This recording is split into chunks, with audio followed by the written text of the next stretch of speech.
Assalamualaikum warahmatullahi wabarakatuh. Apa khabar korang semua? Sihat ke tidak? Terima kasih kerana klik video kecil itu aja. Jangan lupa like, komen dan subscribe. Okay. Bahagia yang tertangguh. Siapa yang follow cerita ni mesti sekarang dia tengah berehat kerana jantung dia sudah, hati dia sudah macam geram sangat.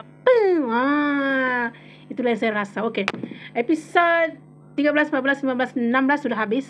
Dan macam itulah liku-liku kehidupan si Hana. Kadang cerita ni mula-mula si Hana adalah saya nampak wawancara si Nak Zainal. Dia kata cerita ni lebih kepada macam mana bermasalahnya sebuah hubungan apabila sebuah rumah tangga tu dicampur ada kakak ipar ataupun keluarga daripada suami yang ikut, tak kira lah daripada suami ataupun isteri keluarga dia yang masuk campur, maka sebuah rumah tangga tu akan macam pura beranda. Tapi saya tengok dalam cerita ni bukan dari kakak ipar je tau, semua bermasalah. Ya Allah, betul-betul si Hana ni macam betul-betul ditangguhkan lah dia punya kebahagiaan. Okey, bermula dengan suami yang macam dia nak dia je betul. Duit minta isteri apa segala, isteri tanggung. Lepas tu okey, kalau suami ni yang menanggung keluarga dia sendiri, contoh macam kakak dia yang tak tahulah sikap jutu si dalam cerita ni tak pernah bekerja, dengan suami dia pula tu yang tak pernah bekerja tapi minta duit je manjang. Lepas tu kalau si Sakwan ni tanggung dia punya adik kakak sendiri, okey lah. Tapi ni masalahnya si Hana juga yang kena menanggung keluarga laki dia. Lepas tu bila ditanya ini itu, mulalah Kak Ju ni yang besarkan Dek Wan daripada kecil, saya ni dah setaraf dengan mak, suka hormat lah apa benda segala. Pelempang juga nanti si Kak Ju. Okey. Sudahlah, daripada suami yang tak guna, kakak ipar tak guna, biras tak guna, jumpa pula atasan yang tak guna. Atasan dia ni, yang ni tak guna ni, dia macam dengki tau dengan Hana punya pencapaian kerja. So dia nak seolah-olah macam bos tu nampak dia je betul. Budak lelaki tak guna ni je betul.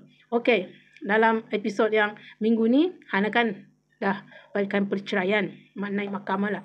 Dapat pula lah peguam yang tak guna. La ilaha illallah.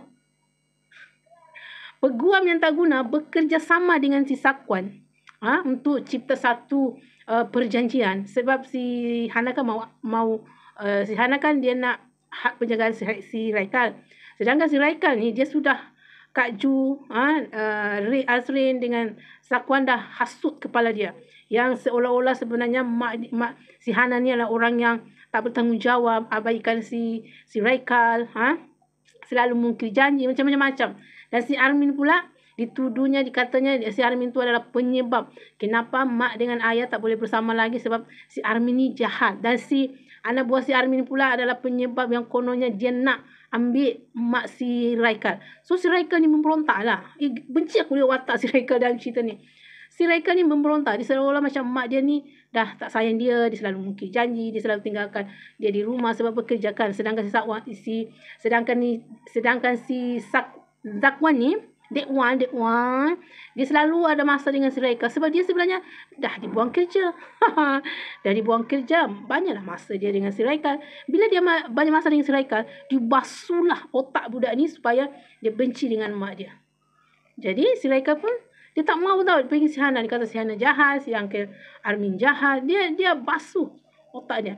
So peguam si Hana tak guna ni, dia bekerjasama lah dengan si Sakwan ni. Dia buat satu perjanjian. Selalu bila orang sudah bercerai, yang dapat nafkah tu daripada suami tau. Dibagi nafkah ke anak. Ini tak. Dia buat surat perjanjian. Ini mahkamah tak tahu. Surat perjanjian selepas orang bercerai, si Hana kena bagi dia duit tiap-tiap bulan sebanyak 5,000. Kau rasa? Betul-betul lah. Ya Allah, aku cakap, siapa buat cerita ni? Dah pergi sana orang jahat, pergi sini orang jahat, pergi situ orang jahat. Dengan mak si Armin yang tak habis-habis dengan status dia. Dia adalah pewaris, si Armin adalah pewaris syarikat. Sebetulnya si Hana suka dia.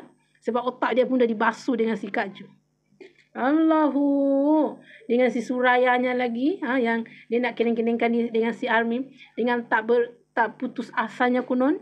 Yang si Armin ni akan satu hari nanti akan cair. Ya Allah. Dalam cerita ni dia menipu, saling mempergunakan tau. Si Sakuan pergunakan si Hana dengan Kak Ju dia. Si Sakuan dengan Kak Ju, dengan satu keluarga si Kak Ju tu pergunakan si Hana. Kan? Bila dah habis si Hana dipergunakan, sebab dia dah cerai, si Asrin pula lah yang jadi mangsa. Sebab masing-masing ada rahasia masing-masing. Sebab si Asrin ni ada anak. Dia ada anak tapi si Sakuan tak tahu. Dia ada anak. So, minggu depan tak tahulah. Jadi bila si suami Kak Ju tahu kalau si Asrin ni ada anak, tapi diorang si Kak Ju dengan si Sakuan tak tahu, dia ambil lah kesempatan. Dia diugut si Asrin, kalau kau tak mau bagi aku duit, aku akan bocorkan rahsia kau. Si Asrin apa lagi, dia tak maulah, dia kan belum cerai, belum menikah dengan si Sakuan. Dalam cerita ni tak tahulah. Dengan si Hana kasihan, balik-balik kena tindas, balik-balik kena bully. Ya Allah, dibuli dengan atasannya, dibuli dengan si Sakuan, dibuli dengan peguam dia lagi. Mana lagi Kak Ju, suami Kak Ju dengan mak si Armin lagi. La ilaha illallah. Cerita ni lama-lama macam tak logik. Kadang-kadang drama-drama ni memang tak logik lah. Tapi yang ni sangat tak logik. Yang pertama, dia ambil rumah tu, macam tu je dia ambil. Si Sakuan ambil rumah tu macam tu je. Si Hana tak ada pun buat apa-apa. Yang kedua adalah, dia suka-suka hati je si Sakuan minta duit 5,000. Sedangkan sepatutnya dia yang bagi duit nafkah untuk si Raika. Tapi ni terbalik. Itu aku cakap, drama ni mengarut sangat lah. Lepas tu si Hana tak habis-habis dengan masalah ini, masalah itu. Kalau orang bully dia kan, saya macam gatal tangan aku kena lempang. Bila dah kena lempang ni? Bila dah kena lempang ni? Tak guna betul lah. Okay, so saya nak cari dia punya trailer untuk minggu depan. Sebab hari ni hari Jumaat kan. So, trailer tu dah keluar untuk next week. Okay. Stres aku. Betul-betul stres. Cerita ni yang masa part yang lelaki si tak guna tu minta duit 5,000 setiap bulan. Kalau dah bercerai. Supaya dia dilepaskan dan hak penjagaan anak tu jatuh kepada Hana. Tapi agak-agak lah. 5,000 kot. Yang buat cerita ni buatlah 2,000 ke. Si Sakuan dengan belagaknya sana sini. Dia kena pecat lagi tau dengan tempat kerja baru dia. Sebab apa? Dia belagak. Konon-konon dia tersohor lah, apalah inilah. Dia masuk dalam office kan. Dia macam sekeliling dipandang. Kan dari office yang canggih lah konon kan. Jadi bila dia masuk ke office yang biasa-biasa tu, dia macam daripada kalau tak diambil tu tiada kerja kau. Apa dalam muka kau. Last kena pecat juga. Ambil kau. Okay, so saya cari trailer untuk next week. Okay, jangan lupa like, comment dan subscribe.